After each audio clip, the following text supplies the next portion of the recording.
తప్పకుండా 3 ఎమ్మెల్సీ ఎన్నికల్లో భారతీయ జనతా పార్టీ మేధావి వర్గం యొక్క ఆశీర్వాదంతో కార్యకర్తల యొక్క కష్టార్జిత ఫలితంగా పక్కా గెలవబోతున్నాం. 3 ఎమ్మెల్సీ అభ్యర్థులు కూడా ఆ స్థాయిలో ఇప్పుడు తెలంగాణ రాష్ట్రంలో ఉన్నటువంటి వాతావరణం చూసిన తర్వాత క్యాడర్ కూడా చాలా సంతోషంగా గెలవబోతున్నాం. కష్టపడి పనిచేస్తున్నారు. 3 ఎమ్మెల్సీ అభ్యర్థులు కూడా మాకు బలమైన అభ్యర్థులు. ఆ స్థాయిలో ఇప్పుడు తెలంగాణ వాళ్ళకి సమస్యల మీద అవగాహన ఉన్నటువంటి అభ్యర్థులు, కొట్లాడే దమ్మున్నటువంటి అభ్యర్థులు, కొట్లాడనని ఆలోచన ఉన్నటువంటి అభ్యర్థులు. ఎందుకంటే తెలంగాణ రాష్ట్రంలో కాంగ్రెస్ పార్టీ ప్రభుత్వం ఏర్పడిన తర్వాత గతంలో బీఆర్ఎస్ పార్టీ ప్రభుత్వం ఉన్నప్పుడు కానీ ప్రజల యొక్క పరిస్థితి చూసిన తర్వాత మా కోసం కొట్లాడే, మా కోసం ప్రశ్నించే, మా కోసం దేనికైనా తెగించి ముందుకు పోయినటువంటి ఒక పార్టీ కావాలి, అలాంటి అభ్యర్థులు కావాలని చెప్పి తెలంగాణ రాష్ట్ర ప్రజలు ఎదురు చూస్తున్న తరుణంలో ఎమ్మెల్సీ ఎన్నికలు రావడం, ఈ ఎమ్మెల్సీ ఎన్నికల్లో భారతీయ జనతా పార్టీ 3 అభ్యర్థులు ముందే ప్రకటించడం, దానికి అనుగుణంగా మా కార్యాచరణను సీదాసాఫీగా మేము ముందుకు తీసుకో ప్రయత్నం చేస్తూ ఉన్నాం. ఇప్పటివరకు రాష్ట్ర అధ్యక్షులు కిషన్ రెడ్డి గారి నేతృత్వంలో ఈ తెలంగాణ రాష్ట్రంలో అనేక ఉద్యమాలు చేసినాం, అనేక కార్యక్రమాలు చేసినాం. వారు అభ్యర్థులను ప్రకటించారు, దానికి అనుగుణంగా పనిచేస్తూ ఉన్నాం. కానీ అధికారం ఉన్న కాంగ్రెస్ పార్టీకి అభ్యర్థులు కరువయ్యారు. మీరు అక్కడ టీచర్స్ ఎమ్మెల్సీ క్యాండిడేట్ కాంగ్రెస్ పార్టీకి, ఇక్కడ టీచర్స్ ఎమ్మెల్సీ క్యాండిడేట్ కాంగ్రెస్ పార్టీకి. ఇక బీఆర్ఎస్ పార్టీకి చూడ అడుచుకుంటారు. బీఆర్ఎస్ పార్టీకి నా గ్రాడ్యుయేట్ కాన్స్టిట్యున్సీకి అభ్యర్థులు లేరు, నా టీచర్స్ ఎమ్మెల్సీ కూడా అభ్యర్థులు లేరు. బీఆర్ఎస్ పార్టీకి అభ్యర్థులు కరువారు, కాంగ్రెస్ పార్టీ కూడా అభ్యర్థులు కరువారు. నాకు తెలిసి దేశంలో అధికార పార్టీకి అభ్యర్థులు కరువైంది కేవలం తెలంగాణ రాష్ట్రంలోనే. ప్రజలందరూ నవ్వుకుంటున్నారు. అదే కాంగ్రెస్ పార్టీ పరిస్థితి గిదా, అభ్యర్థులు కరువైన పార్టీ కాంగ్రెస్ పార్టీ, అభ్యర్థులే లేని పార్టీ బీఆర్ఎస్ పార్టీ. కాబట్టి మాకు పోటీ ఎవరితోని? కాబట్టి మాకున్న క్యాడర్, మేము చేసినటువంటి పోరాటాలు కానీ ఇవన్నీ చూసిన తర్వాత ఇలా భారతీయ జనతా పార్టీ 3 ఎమ్మెల్సీ స్థానాల్లో ఓటర్స్ యొక్క ఆశీర్వాదంతో మేము పక్కా గెలవబోతున్నాం. ఎందుకంటే ఈ 2 పార్టీలు ఒకటే, కాంగ్రెస్ బీఆర్ఎస్ ఒకటే. వాస్తవానికి కాంగ్రెస్ పార్టీ పోటీ చేద్దామనుకోదు, ఇక్కడ ఇటీవల పోటీ చేయాలని చెప్పి 3కి పోటీ చేయాలని చెప్పి కాంగ్రెస్ పార్టీ భావించింది. ఆ విధంగా ప్రణాళిక తయారు చేసుకున్నది. అదే స్థాయిలో 2 పార్టీలు కాంప్రమైజ్ అయినాయి. బీఆర్ఎస్ కాంగ్రెస్ 2 పార్టీలకు లోపాయికార ఒప్పందం కుదిరింది. బీఆర్ఎస్ పార్టీ కాంగ్రెస్ పార్టీకి స్పష్టం చేసింది, ఎన్నికల్లో మేము మీకు మద్దతు చెప్తాం, బీజేపీని మాత్రం రానివద్దు. వీళ్ళిద్దరి మధ్య లోపాయికార ఒప్పందం ఏంటంటే జైలుకు పంపకపోవడం, కేసులు విధించకపోవడం.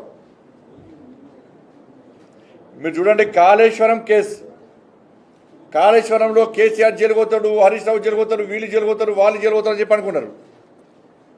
కానీ ఏమైంది? ఢిల్లీ వెండు ఎవరితో మాట్లాడు కేసు క్లోజ్. ఎందుకంటే ఎమ్మెల్సీ ఎన్నికల్లో మేము మీకు సపోర్ట్ చేస్తాం, కేసు వద్దు, అయిపోయింది. నెక్స్ట్ ఫోన్ ట్యాపింగ్ కేసు అన్నారు. మొత్తం టీవీలలో బ్రేకింగ్. ఇంకా 2 అరెస్ట్ చేస్తాము, 3 అరెస్ట్ చేస్తాము, జైలు ఉన్న వాళ్ళు స్టేట్మెంట్ ఇచ్చారు, కేసీఆర్ పేరు వచ్చిందల్లా, ఇవన్నీ చేశారు. కనీసం నోటీస్ చేయాలి. మళ్ళీ ఏమైంది? మళ్ళీ ఎమ్మెల్సీ ఎన్నికల్లో కాంప్రమైజ్, మేము పోటీ చేయము. డ్రగ్స్ కేసు కాంప్రమైజ్ అయ్యారు. ఫామ్ హౌస్ కేసు అయితే రేపు అరెస్ట్ చేస్తామన్నారు. ఫామ్ హౌస్ కేసు కాంప్రమైజ్ అయ్యారు బీఆర్ఎస్ పార్టీ కాంగ్రెస్ పార్టీ. ఈ ఫార్ములా రేస్ కార్ రేస్ది సుప్రీంకోర్టు ఇచ్చింది, విచారణ చేసుకోవచ్చు, అరెస్ట్ చేసుకోవచ్చు అని. హైకోర్టు ఇచ్చింది, విచారణ చేసుకోవచ్చు, హైకోర్టు అరెస్ట్ చేసుకోవచ్చు అని చెప్పి. మరి విచారణ ఎందుకు ఆగింది? గత వాళ్ళ కాంప్రమైజ్ అయిపోయారు ఇద్దరు. ఎందుకు అంటే ఎమ్మెల్సీ ఎన్నికల్లో కాంగ్రెస్ పార్టీకి సపోర్ట్ ఇస్తాం మేము, మీరు మేము ఒకటే. Compromise politics. ఇలా తెలంగాణ సమాజం ఆలోచించాలి. ఇన్ని కేసుల విషయంలో కాంగ్రెస్ పార్టీ ఇప్పుడు ఎందుకు మాట్లాడతలేదు, ఎందుకు నోరెస్తలేదు? బీఆర్ఎస్ పార్టీ కేసీఆర్ కుటుంబాన్ని అది చేస్తాం ఇది చేస్తాం, అవినీతి కుటుంబం, అక్రమాలు చేసినారు, తెలంగాణ ప్రజలు మొత్తం దోసుకున్నారు, బతుకులు సర్వనాశనం చేసిరని చెప్పి ఇదే కాంగ్రెస్ పార్టీ ఎన్నికల ముందు మాట్లాడింది, అధికారులకు వచ్చినాక మాట్లాడింది, అరెస్ట్ చేస్తామన్నది. మంత్రులు చెప్పారు దీపావళి ముందే వస్తుందన్నారు, సంక్రాంతికి గొర్రెలను ముందే వస్తామన్నారు, దసరాకు సంక్రాంతికి ముగ్గులు ముందే వేస్తామన్నారు. ఏమేమి ముగ్గులేడవా, మీ కోసులేడవా, మీ పటాకులేడవా? ఏంటంటే ఇద్దరి మధ్య లోపాయికార ఒప్పందం కుదుర్చుకొని భారతీయ జనతా పార్టీని అడ్డుకోవడానికి వీళ్ళు ప్రయత్నం చేస్తున్నారు. కాంగ్రెస్ పార్టీకి ఎందుకు ఓటేయాలి ప్రజలు? వాళ్ళ నిరుద్యోగ భృతి 4,000 రూపాయలు ఇస్తున్నారు. గ్రాడ్యుయేట్స్ ఎమ్మెల్సీ ఎన్నికలు ఎలక్షన్స్లో కానీ టీచర్స్లో కానీ 4,000 రూపాయలు నిరుద్యోగ భృతి ఇస్తున్నారు. ఇవాళ 14 నెలలు నడుస్తున్నది. ఇవాళ ఒక్కొక్కరికి 56,000 రూపాయలు ఇవ్వాలి. అడగండి, యువకులు అడగాలి. ఎలక్షన్ కోసం వస్తే కాంగ్రెస్ పార్టీ వస్తే గల్లబట్టి అడుగుర్రి, 56,000 రూపాయలు మాకు ఇవ్వాలి, నిరుద్యోగ భృతి ఇస్తున్నారు. ఎందుకు ఇస్తా? గల్లబట్టి అడిగి ఓటేయండి, ఇస్తే ఓటేయండి. వాళ్ళ 2 లక్షల ఉద్యోగాలు సంవత్సరం లోపల నియమిస్తామన్నారు. 20,000 ఉద్యోగాలకు నోటిఫికేషన్ ఇచ్చి 50,000 ఉద్యోగాలు ఇస్తామని చెప్తున్నారు. ఇచ్చింది 20,000 ఉద్యోగాల నోటిఫికేషన్, మరి 50 ఉద్యోగాలు ఎక్కడ ఇచ్చారు? అడుగురి, ఇలా గలవట అడుగురి. నిరుద్యోగ యువత అడగాలి వాళ్ళను, ఏమైంది 2 లక్షల ఉద్యోగాలు ఏమని.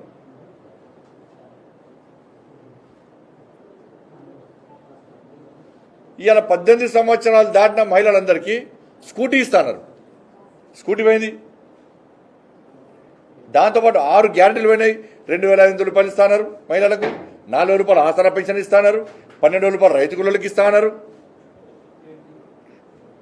15,000 రూపాయలు రైతు భరోసా ఇస్తా అని చెప్పి 22 లక్షల మందికి ఇవ్వాలని చెప్పి సాక్షాత్తు వ్యవసాయ శాఖ మంత్రి అయిపోయింది. ఇంకా పెండింగ్ ఉందని చెప్పండి. ఇలా ఫీజు రియంబర్స్మెంట్ యాజమాన్యాలన్నీ కూడా ఇబ్బంది పడుతున్నాయి. వాళ్ళ ఆ యాజమాన్యాలు కసితో ఉన్నాయి. ఎప్పుడు అవకాశం దొరుకుతారా కాంగ్రెస్ పార్టీ గుణపాఠం చెప్పాలని చెప్పండి. 8,000 కోట్ల రూపాయలు, దాదాపు 7,000 కోట్ల రూపాయలు ఫీజు రియంబర్స్మెంట్ ఇవ్వాలి. వాళ్ళ పరిస్థితి చాలా ఘోరమైన పరిస్థితి. ఇది కాంగ్రెస్ పార్టీ ఇచ్చిన హామీలు. ఇలా ఉద్యోగాలకు సంబంధించి కూడా పిఆర్సీ ప్రకటిస్తామన్నారు. 22 నెలలే నా పిఆర్సీ కమిటీ మీటింగ్ లేదు, వాళ్ళ ఒపీనియన్ తీసుకోవడం లేదు,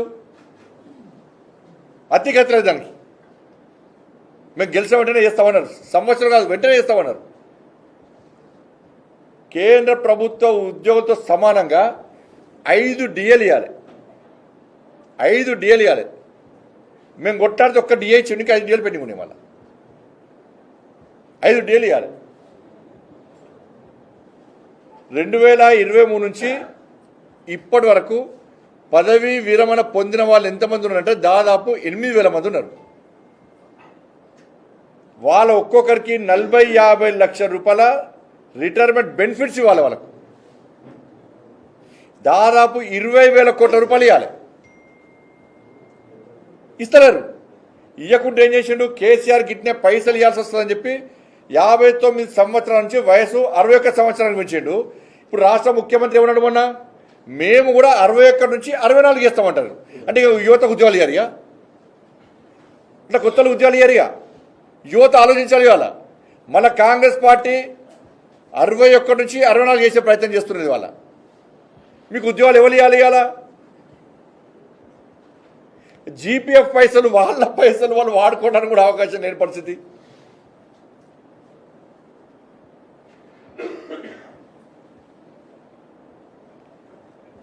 కాబట్టి ఈ విధంగా మొత్తం వ్యవస్థనే సర్వనాశనమైంది.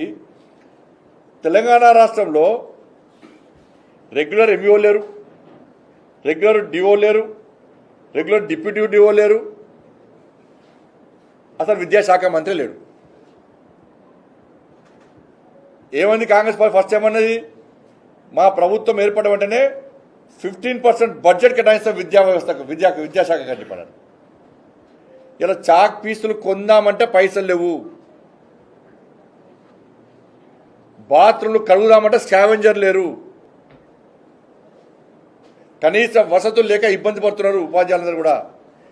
ఎక్కువ స్ట్రెస్కు లోనవుతున్నారు, వాళ్ళు పని ఒత్తిడికి లోనవుతున్నారు, ఆజమాయిషీ లేకుండా అయిపోయింది.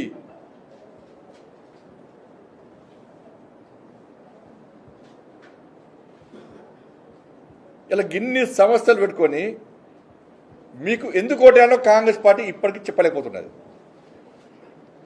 కాంగ్రెస్ పార్టీకి మేధావర్గం ఎందుకు ఓటేయాలో ఇప్పటికీ కాంగ్రెస్ పార్టీ చెప్పలేకపోతున్నది. అందుకే వాతావరణం అంతా కూడా మా కోసం కొట్లాడేది మేమన్నా. ఇలా ఉద్యోగుల కోసం కానీ నిరుద్యోగ యువత కోసం కొట్లాడేది మేము. ఇదే 317 జీవో వల్ల దాదాపు 15 నుంచి 20 మంది ఉపాధ్యాయులు ఆత్మహత్య చేసుకున్నారు. అనారోగ్యంతో చనిపోయిన చాలామంది 317 జీవో వల్ల వ్యతిరేక వల్ల. చెట్టుకోలు పుట్ట భార్య కాడ, భర్త కాడ, పిల్లల కాడ, తల్లిదండ్రుల కాడ ఇలా కరీంనగర్ కొట్టాడింది మేము. దాదాపు 15 నుంచి 18 కార్యకర్తలు జైలుకు పోయారు. నేను కూడా జైలుకు పోయినా. 10 మంది కార్యకర్తల కాళ్ళు చేతులు విరిగినాయి, తలలు వలిగినాయి.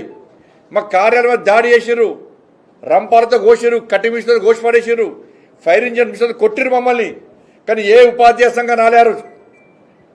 ఉపాధ్యాయుల సమస్యలు ఎదుర్కొంటే కేసీఆర్ అనే మూర్ఖుడు 317 జీవోని మూర్ఖతో బిల్లు తీసుకొస్తే ఏ ఉపాధ్యాయ సంఘం రాలే. తప్ప అలా కొట్లాడింది మేము, జైలుకి పోయింది మేము, ప్రభుత్వం స్పందించే విధంగా గల్లబట్టి మెడలు వంచింది మేము. మరి కాంగ్రెస్ పార్టీ వచ్చింది ఆ రోజు? ఎందుకు కాంగ్రెస్ పార్టీకి ఉపాధ్యాయ వర్గం ఆలోచించాలి. ఇవాళ ఇదే నల్గొండలో నిరుద్యోగ మార్చి చేసినాం, వరంగల్లో నిరుద్యోగ మార్చి చేసినాం, ఖమ్మంలో నిరుద్యోగ మార్చి చేసినాం, పిఆర్సీ మీద కొట్లాడినాం, డిఏల కోసం కొట్లాడినాం, ప్రమోషన్ కోసం కొట్లాడింది మేము.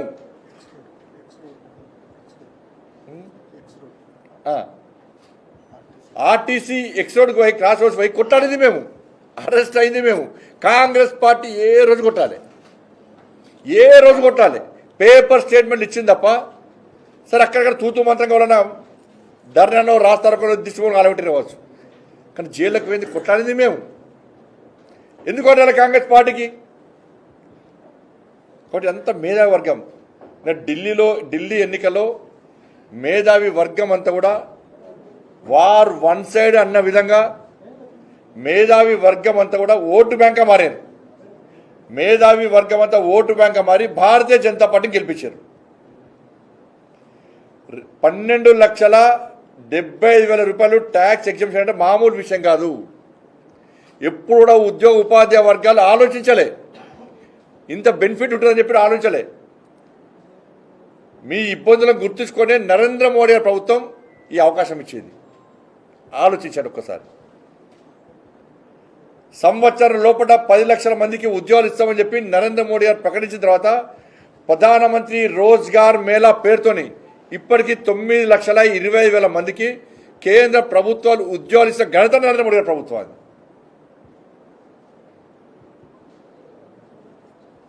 కాబట్టి ఇవన్నిటి గురించి చర్చ జరుగుతున్న సందర్భంలో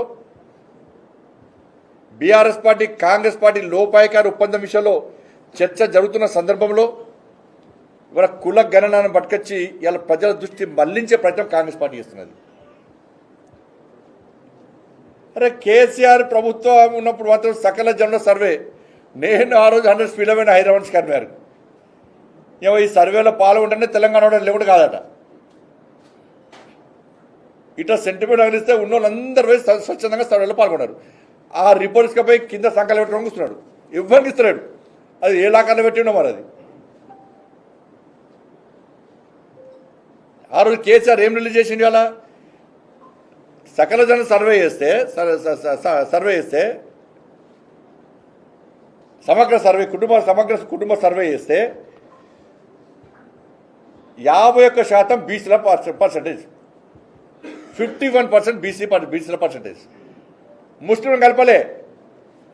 కానీ రేవంత్ రెడ్డి సర్కారు చేస్తే బీసీల సంఖ్య పెరిగాల తగ్గి 46% వచ్చింది, తగ్గించిండు.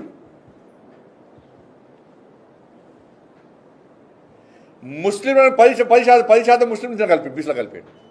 ఎవరయ్యా జాగిరి?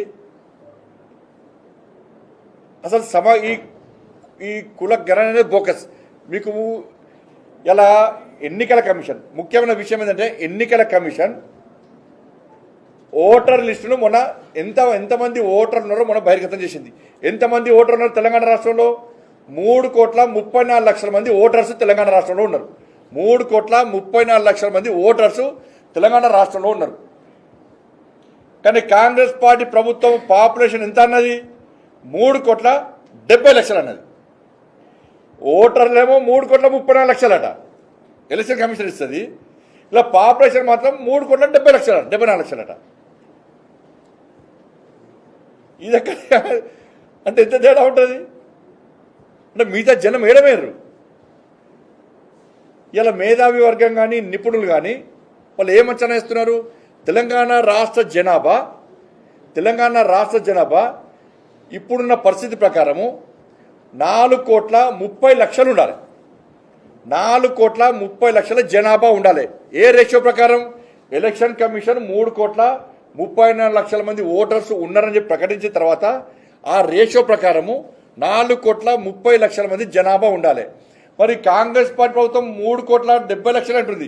మిగతా 60,00,000 ఏడవేరు సంపేసిందా కాంగ్రెస్ పార్టీ ప్రభుత్వం? మిగతా 60,00,000 మంది ఏడికి వేరు. అరే ఓటర్లు 3,30,00,000 ఉంటారు, జనాభా 3,70,00,000 ఉంటారా? ఇది ఎక్కడి సర్వే మీది? 10% ముస్లిం బీసీలు కలిపి అయ్యే జాగిరా మీ తాత జాగిరా? ఎట్లా కలుపుతారు బీసీల ముస్లింలను? ఏ బీసీ సంఘం ఒప్పుకున్నది? అలా ఏమైనా బీసీ సంఘాలు ఏ ప్రభుత్వం అంటే ప్రభుత్వానికి అడుగులు మొక్కుతారు బీసీ సంఘాలు. ఇలా బీసీలకు అన్యాయం చేస్తున్నారు. ఒక బీసీ సంఘం మాడతలేదు. అరే రాజశేఖర రెడ్డి ప్రభుత్వము 4% రిజర్వేషన్లు ఇచ్చి ముస్లింలను బీసీలకు గుర్తిస్తే హైదరాబాద్లో ఘోరమైన అన్యాయం జరిగింది హిందువులకి. అలా 30 మంది జిహెచ్ఎంసీ ఎన్నికల్లో 30 మంది హిందువులైన బీసీలు గెలవాల్సిన స్థానాల్లో ఇలా ముస్లిమ్స్ గెలిచిరు. ఇవాళ మీరు 10% రిజర్వేషన్లు ఇచ్చి 10% ముస్లిం బీసీలు కలిపితే ఏ గ్రామంలో ఏ వాళ్ళో సర్పంచ్ ఎవరు గెలవడు? ఇవాళ బీసీలు హిందువులు ఏ సర్పంచ్ గెలవాడు? బీసీలు ఒక్క కౌన్సిలర్ గెలవాడు, ఒక్క కార్పొరేటర్ గెలవాడు, ఒక్క జెడ్పీటీసీ గెలవాడు. రాసి పెట్టుకోండి. అయిపోయి ఓట్లు ఒక్కది కేసుకుంటారు వాళ్ళు. ఇక బీసీల బతికేంది? అలా హిందువుల బతికేంది తెలంగాణ రాష్ట్రంలో? బిచ్చ బతుక అదేమన్నా హిందువులది అడకదిరన్నా మిమ్మల్ని ఏమన్నా? ఎంఏ పార్టీ ఒత్తిడికి తలొక్కియాలా? హిందువుల మనోబలు దెబ్బతీసి ఏందన్న జాతి? అరే మేము బొట్టు పెట్టుకుంటాం, మాకు గోత్రం ఉంటుంది, జన్మనామం ఉంటుంది, జన్మ నక్షత్రం ఉంటుంది, మేము ముల్దారం కట్టుకుంటాం, మా జాతి ఇది. ఒక జాతికి ఇంకో జాతికి తేడా ఏందో గ్రహిస్తలే ప్రభుత్వం, కాంగ్రెస్ పార్టీ ప్రభుత్వం. కేవలం ముస్లిం మైనార్టీల ఓటు బ్యాంక్ ద్వారా గెలవాలనుకుంటున్నది మన ప్రభుత్వం స్థానిక సంస్థల ఎన్నికల్లో. ఏమనే బీసీ సంఘాలకు అర్థం కాలే. మేము బీసీలు ఉత్తరిస్తాం, మాదే బీసీ సంఘం, మేము చెప్తాను బీసీలు ఓటేయాలనే సంఘాలు ఏడవైనాయి. 46% ప్రభుత్వం తీసుకొస్తే ఇలా అగ్రవర్ణాలు ఉన్న కులాలు కూడా దీన్ని వ్యతిరేకిస్తున్నాయి. అరే గింత ఘోరమా? ముస్లింలను బీసీలో గుర్తిస్తారా? బీసీలలో కలుపుతారా? వాళ్ళకి ఈడబ్ల్యూఎస్ ఉన్నది, ఇప్పటికే మైనార్టీకి సంబంధించి అనేక బెనిఫిట్స్ వస్తున్నాయి వాళ్ళకు. మళ్ళీ ఇప్పుడు బీసీలో కలుపుతున్నారు. ఇవాళ ఇది ఎక్కడ చరిత్ర? ఇది ఎక్కడ రాచరికం? నాకు అర్థం కాదు. గింత రాచరికమా? ఓవైసీ కుటుంబం, రేవంత్ రెడ్డి గ్యాంగ్, హిందూ వ్యతిరేక గ్యాంగ్, వీళ్ళిద్దరు కూర్చొని రాత్రిపూట ముచ్చట్లు పెట్టి ఇవాళ హిందువులను రాచి రంపాన పెట్టడమే లక్ష్యంగా చేసే కుట్రనే ఇది. ఓవైసీ కుటుంబం, రేవంత్ రెడ్డి గ్యాంగ్ ఎట్లా కడతారు చెప్పురా మీరు? ఒక వార్డ్ ఎలక్షన్స్లలో అది బీసీ రిజర్వ్ అయితే ఒక ముస్లిం వచ్చి పోటీ చేస్తాడు, వాళ్ళు 500 ఓట్లు ఉంటే 500 వన్ సైడ్ పడితే వాళ్ళే. ఇక బీసీలు హిందువులు గెలవరు, ఇక ఎడగెళ్తారు, ఇక సర్పంచ్ ఏడెత్తారు, ఏడెత్తారు, ఇక గెలుచుడెక్కదు, ఇక మొత్తం వాళ్ళే రాజ్యం అయిపోతుంది. ఇక అరే హైదరాబాద్లో అన్యాయం జరిగినప్పుడే స్పందించాల్సిన బీసీ సంఘాలు, స్పందించాల్సిన హిందూ సమాజం స్పందించకపోవడం వలన ఈ పాటకు సిగ్గు లేకుండా, బుద్ధి లేకుండా ఇవాళ ఒక వర్గానికి కొమ్ము కాసే విధంగా వివరిస్తున్నారు. ఇవాళ గివ్వా రాజకీయాలు చేసేది, ఒకరిని పుట్టకోయడము. ఆ బీసీలలో ఏమైంది, అనేక కులాల పాపులేషన్ తగ్గించారు. ఇక 60 లక్షలు తగ్గించారు అంటే అనేక కులాల పాపులేషన్ తగ్గించారు. అలా ఆ కుల సంఘాలు పెడుతున్నాయి. వాళ్ళ మా పాపులేషన్ ఏంటంటే కేసీఆర్ సర్వే చేసినప్పుడు 28 లక్షలు ఉంటే ఇప్పుడు 10 లక్షలకు వచ్చింది లొల్లి. ఈడ సంపేచ్చారు వీళ్ళందరూ, ఏడమైంది సర్వేని. ఇలా బీసీ మంత్రులు ఆలోచించాలి, బీసీ మంత్రులు ఆలోచించాలి. ముస్లింలను బీసీలుగా గుర్తిస్తూ రాష్ట్ర ప్రభుత్వం తీసుకునే నిర్ణయానికి మీరు ఏ విధంగా ఒప్పుకున్నారు? ఇది బీసీల భవిష్యత్తులో బీసీలకు అన్యాయం జరుగుతుందా, జరగదా? రేపు ఉద్యోగాలు పోతాయి, దీంతోపాటు అగ్రవర్ణాలకు ఉన్న రిజర్వేషన్ కూడా కట్టకపోతే జిల్లా భవిష్యత్తులో పూర్తిగా హిందువులకు పూర్తి నష్టం. ఇది నిధులు పోతాయి, ఉద్యోగాలు పోతాయి, అభివృద్ధి అన్ని పూర్తిగా సర్వనాశనం అయిపోతుంది, వ్యవస్థ సర్వనాశనం అవుతుంది. ఇది నేను మాట్లాడుతుంటే మళ్ళీ హిందుత్వం రెచ్చగొడుతున్నాడు, మరి అదే పక్క మాడతామన్న భయం ఏంది? ఇలా మాట్లాడడానికి ఏముండదు అలా భయపడడానికి.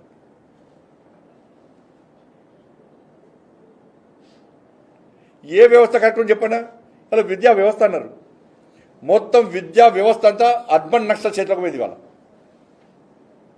విద్యా వ్యవస్థ అంతా కూడా అర్బన్ నక్సల్ చేతిలోకి పోయింది. ఎవరు విద్యా కమిషన్ చైర్మన్లు? ఆయన డైరెక్ట్ చైర్మన్ వేదికనెక్కి హిందుత్వాన్ని వ్యతిరేకంగా మాడుతున్నాడు. ఇక్కడనే మీటింగ్లా హిందువులు ఏంటంటారు, దేవుడు ఏంటంటాడు ఆయన. అసలు రేవంత్ రెడ్డి గారు అంటే అంత ప్లాన్ ఇది. మేమేమో పెన్ను ద్వారా రాజ్యాధికారం రావాలని మేము అనుకుంటున్నాం ప్రజాస్వామ్యబద్ధంగా. వాళ్ళు ఇవాళ ఉన్నటువంటి విద్యా వ్యవస్థ అర్బన్ నక్సల్స్ ఎవరైతే ఉన్నారో వాళ్ళు గన్ను ద్వారా రావాలనుకుంటున్నారు. మరి రేవంత్ రెడ్డి సార్ గారు గన్ను ద్వారా రావాలని పాలించాలని చూస్తుందా, పెన్ను ద్వారా పాలించాలని చూస్తుందా? చెప్పాలి, స్పష్టం చేయాలి. నరేంద్ర మోడీ ప్రభుత్వం ఒక భగత్ సింగ్ తేయాలనుకుంటున్నది, ఒక బాబాసాహెబ్ అంబేద్కర్ తేయాలనుకుంటున్నది, ఒక సర్దార్ పటేల్ తయారనుకుంటున్నది, ఒక స్వామి వివేకానంద తయారనుకుంటున్నది, ఒక వీర సావర్కర్ తయారని మేము అనుకుంటున్నాం. కానీ రేవంత్ రెడ్డి సర్కార్ కామ్రేడ్ చెండ పుల్లారెడ్డి, కామ్రేడ్ కోదండ సీతారామరెడ్డి, కామ్రేడ్ ముప్పాల లక్ష్మణరావు వాళ్ళు తయారనుకుంటుంది రేవంత్ రెడ్డి సర్కార్. ఇదా మీరు సమాజానికి ఇచ్చేది? ఇంత ఘోరమైన ఆలోచనలతో ప్రజలను సర్వనాశనం, సమాజాన్ని ప్రజలను సర్వనాశనం చేసే ఆలోచనతో మీరు ఏ విధంగా పాలిస్తారు? మీకు ఎందుకు ఓటేయాలి? కాబట్టి దయచేసి ఈ 3 ఎమ్మెల్సీ ఎన్నికలు తెలంగాణ రాష్ట్ర ప్రజలకు ఒక మంచి అవకాశం.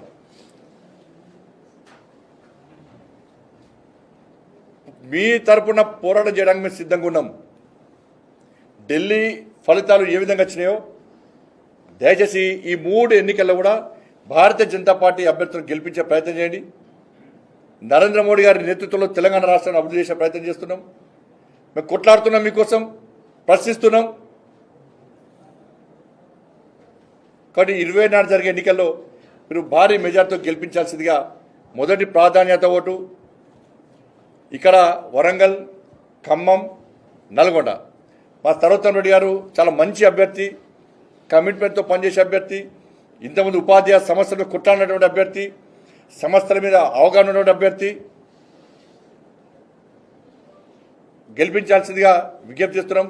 అక్కడ టీచర్స్ ఎమ్మెల్సీ ఎన్నికల్లో మల్క కొమరయ్య గారు, గ్రాడ్యుయేట్స్ ఎమ్మెల్సీ ఎన్నికల్లో అంజిరెడ్డి గారు, మేమందరం కూడా కలిసి పనిచేస్తున్నాం. కాబట్టి దీన్ని గెలిపించాల్సిందిగా మీ మీడియా మిత్రుల ద్వారా సమాజాన్ని విజ్ఞప్తి చేస్తాం.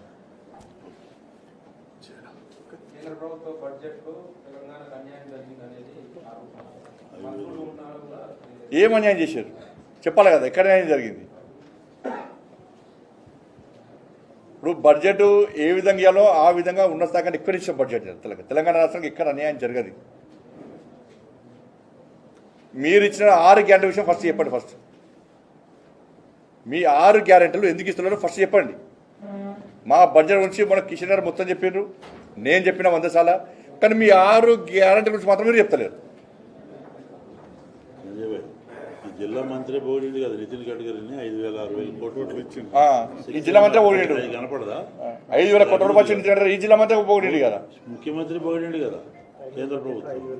ఇట్లా ఏం కనపడవు. మొత్తం రైల్వే బడ్జెట్ 5,000 కోట్లు అని చెప్పి 7,000 కోట్లు 7,000 కోట్లు అది కూడా పోతున్నది. ఇవన్నీ పైసలు కనబడి కళ్ళ కనబడాయి. అసలు అవన్నీ పక్కన మీ 5 గ్యారెంటీ చెప్పండి, మేము చెప్తాం, సమాధానం చెప్తాం. మేము నీ 6 గ్యారెంటీల గురించి సమాధానం చెప్పండి. ఈ 10 సంవత్సరాల ఈ 11 సంవత్సరాల కాల వ్యవధిలో తెలంగాణ రాష్ట్రానికి మేము ఎంత బడ్జెట్ ఇచ్చినామో చర్చించడానికి మేము సిద్ధం. ఈ సంవత్సర కాలంలో కాంగ్రెస్ పార్టీ ప్రభుత్వం ఎంత బడ్జెట్ ఇచ్చింది, గ్రామాల వారీగా నగరాల వారీగా అభివృద్ధి కోసం, సంక్షేమ పథకాలు కానీ, గతంలో బీఆర్ఎస్ పార్టీ 10 సంవత్సరాల్లో సంక్షేమ పథకాల వారు కానీ అభివృద్ధి పరంగా కానీ ఎన్ని నిధులు ఇచ్చిందో మీరు చర్చకు సిద్ధమా? లేకుండా శ్వేతపత్రం విడుదల చేయండి, మేము విడుదల చేస్తాం. విడుదలందే మాజీ సర్పంచులు, మాజీ జెడ్పీటీసీలు అందరూ చెప్తూనే ఉండే, గ్రామాలకు నిధులు ఇచ్చినట్టే అవి కేంద్ర ప్రభుత్వ నిధులే, కార్పొరేషన్లో మున్సిపల్ నిధులు వచ్చినాయంటే అవి కేంద్ర ప్రభుత్వ నిధులే.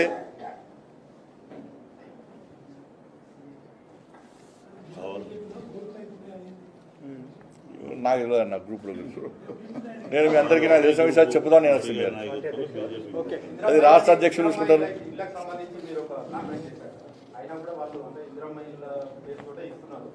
ఇస్తారు, ఎవరు ఇవ్వాలి? మేము పాత ఇచ్చినా ఇస్తాము. ఇప్పుడు ఎన్ని దరఖాస్తు వస్తున్నాయో, ఎంతమంది పేదలు ఇల్లు లేకున్నారో ఒక రిపోర్ట్ ఉంది. ఉన్నప్పుడు అందరికీ ఇల్లు ఇవ్వాలని చెప్పి రాష్ట్ర ప్రభుత్వం చిత్తశుద్ధి ఉంటే వాళ్ళు కేంద్రానికి సహకరించాలి. పేరు ప్రఖ్యాతుల కోసం పోతే ఎవరు నష్టపోతారు? రాష్ట్ర ప్రజలు నష్టపోతారు, పేదోళ్ళు నష్టపోతారు. ఆ స్కీమ్ పేరేం పేరు? ప్రధానమంత్రి ఆవాస్ యోజన. ప్రధానమంత్రి ఆవాస్ యోజన కింద దేశవ్యాప్తంగా నిరుపేద ప్రజలకు ఇల్లు ఇస్తున్నాం. 4 కోట్లు ఇచ్చాం. పోయినసారి 3 కోట్లు ఇచ్చినాం, తర్వాత 1 కోటి రూపాయలు ఇచ్చినాం, 1 కోటి ఇచ్చినాం, 4 కోట్ల ఇల్లు ఇచ్చినాం. తెలంగాణ రాష్ట్రానికి అదనంగా ఇల్లు తీసుకురావడానికి మేము కూడా సిద్ధం అని చెప్పి నేను కూడా చెప్పినప్పుడే మీ స్కీమ్ పేరే మార్చి ఎందుకు ఇవ్వాలి? మేమే ఇస్తాం డైరెక్ట్. పేదలకు ఇల్లు మేమే ఇస్తాం డైరెక్ట్. ఆలోచిస్తున్నాం, అదే ఆలోచిస్తున్నాం. నేరుగా ఈ రాష్ట్రంలో పేద ప్రజలకు ఏ విధంగా ఇల్లు ఇవ్వచ్చో ఆ స్కీమ్ను మేమే వెతుకుంటున్నాం. మీకు ఎందుకు ఇస్తాం? పేదలకు మేమే ఇస్తాం ఇల్లు. పెట్టుకో, ఇందిరమ్మ పెట్టుకుంటావా, రాజీవ్ గాంధీ పెట్టుకుంటావా, ఇంకా పెట్టుకో, ఏ గాంధీ పెట్టుకుంటా పెట్టుకోండి.